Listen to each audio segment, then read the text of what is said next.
Hi everybody, my name is Michael Steerick, and before I get started, I just want to say that our primary objective as historians is to be honest and objective in any portrayal of history, this presentation being no different.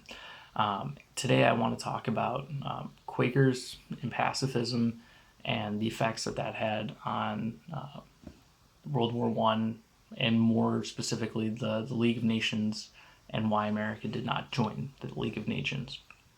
For the most part, people that aren't Quaker, primary things that we know is little things like the oat company that comes with the same name, and the fact that they're widely considered, to be pacifists.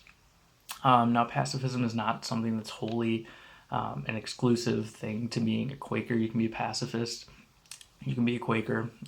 Most Quakers are pacifists, but not all pacifists are Quakers. And I myself would consider myself a pacifist.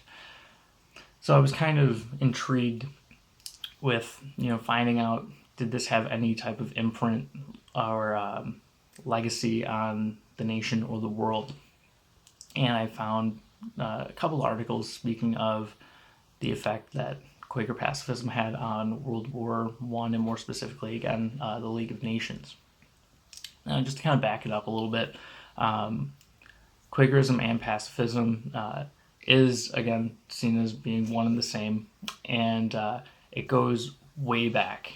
It is one of the primary tenets of their religion, and a couple of things in American history that have really kind of stuck out, going back to the 1730s in the Rhode Island colony. Politicians that were Quaker wound up removing themselves from office during a time of necessary action against Native peoples in defense.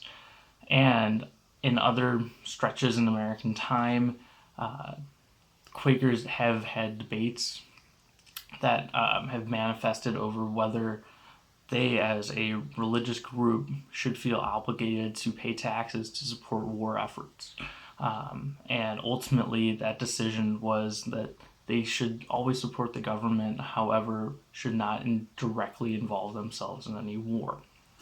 So, kind of the Quaker disposition to the world would be to strive for the development of a stabilized, orderly, and cooperative world.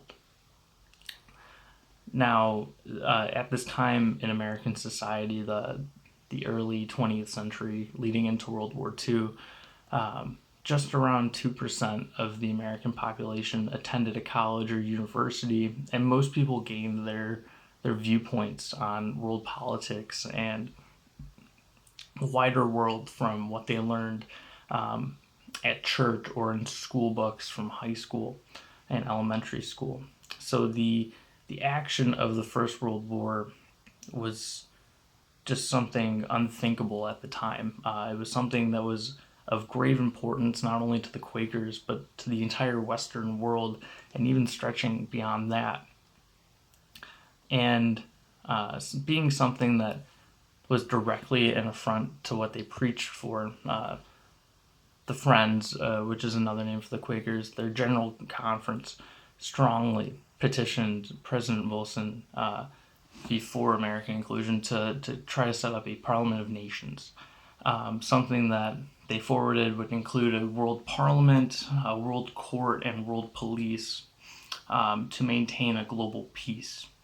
And while this would not be enacted before or during the war, after the conflict, kind of a evolution on that theme, the League of Nations was formed. And this is something that actually kind of irked the Quakers. It was a hotly contested topic in the Quaker community. It was almost split down the middle, with people, the Quakers themselves, debating the potential effectiveness of this new international group being able to enact peace and being able to be pacifist. Through much debate, it was concluded that the shortcomings of this League of Nations would ultimately lend its actions against the views of the Quakers and how it would go about enacting peace. And the Quaker leadership actually petitioned the American government so heavily through petitioning senators, representatives, and even the president and the general public that the American inclusion in the League of Nations never actually happened. This even went so far as to actively petition against Woodrow Wilson to be the next president of the United States at that point, and they strongly supported Warren G. Harding, who did wind up becoming the next president.